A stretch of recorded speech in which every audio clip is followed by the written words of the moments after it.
Welcome to Jaya's homely kitchen. ഇന്ന് നമുക്ക് മുരിങ്ങയില പരിപ്പും ചേർത്ത് ഒരു തോരൻ തയ്യാറാക്കാം.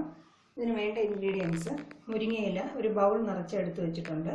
ഇതിൻ്റെ കൂടെ 50 ഗ്രാം സാമ്പാർ പരിപ്പ് കഴുകി വൃത്തിയാക്കി വെച്ചിട്ടുണ്ട്. മുരിങ്ങയില ഓരോന്നെടുത്ത് നന്നായിട്ട് ഇറുത്ത് ഓരോ ഇലകളായിട്ട് എടുത്ത് വെച്ചിട്ട് നന്നായിട്ട് കഴുകി എടുത്ത് വയ്ക്കുക.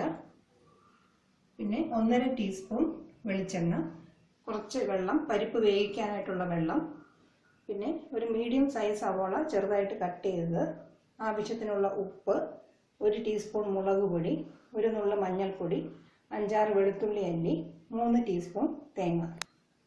സാമ്പാർ പരിപ്പ് 1 നുള്ള ഉപ്പും ചേർത്ത് ആവശ്യത്തിനുള്ള കുറച്ച് വെള്ളം ഒഴിച്ച്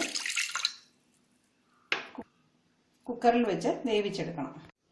സാമ്പാർ പരിപ്പ് 2 വിസിൽ വെച്ച് കുറച്ച് വെള്ളം ഒഴിച്ച് വേവിച്ചെടുത്തിട്ടുണ്ട്. ആ വെള്ളവും കൂടെ എടുത്തിട്ടുണ്ട്. ഏകദേശം പകുതിയേ വെന്തിട്ടുള്ളൂ. ഒരുപാട് വെന്ത് ഉടഞ്ഞു പോകണ്ട. സാമ്പാറിൻ്റെ പോലെ പകുതി വേവിൽ എടുക്കണം.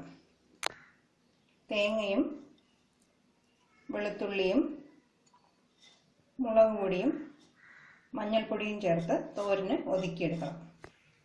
തേങ്ങ ചതച്ചെടുത്തിട്ടുണ്ട്. ഇനി നമുക്ക് കറി ഉണ്ടാക്കി തുടങ്ങാം. പാൻ ചൂടാകുമ്പോൾ എണ്ണ ഒഴിച്ചു കൊടുക്കുക. എണ്ണ ചൂടായ ഉടനെ സവാള ഇട്ട് 1 മിനിറ്റ് നന്നായിട്ട് വഴറ്റണം.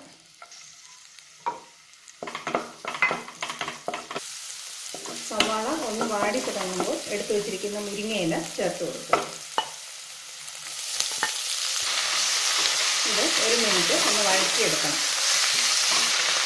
ഇതിൻ്റെ കൂടെ വേവിച്ച് വെച്ചിരിക്കുന്ന സാമ്പാർ പരിപ്പും അതിൻ്റെ കൂടെയുള്ള വെള്ളവും കൂടെ ചേർത്ത് കൊടുക്കുക.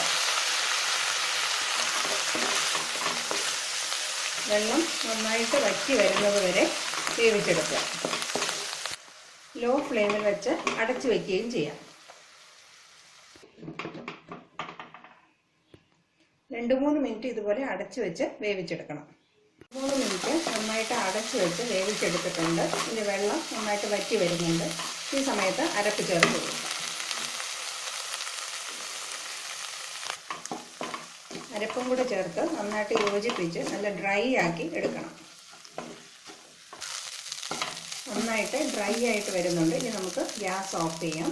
തോരൻ തയ്യാറായി കഴിഞ്ഞു. വളരെ സ്വാദിഷ്ടവും ഗുണകരവുമായ മുരിങ്ങയില പരിപ്പ് തോരൻ തയ്യാറായി കഴിഞ്ഞു. ഇത് ചോറിൻ്റെ കൂടെ കഴിക്കാവുന്ന നല്ലൊരു കറിയാണ്.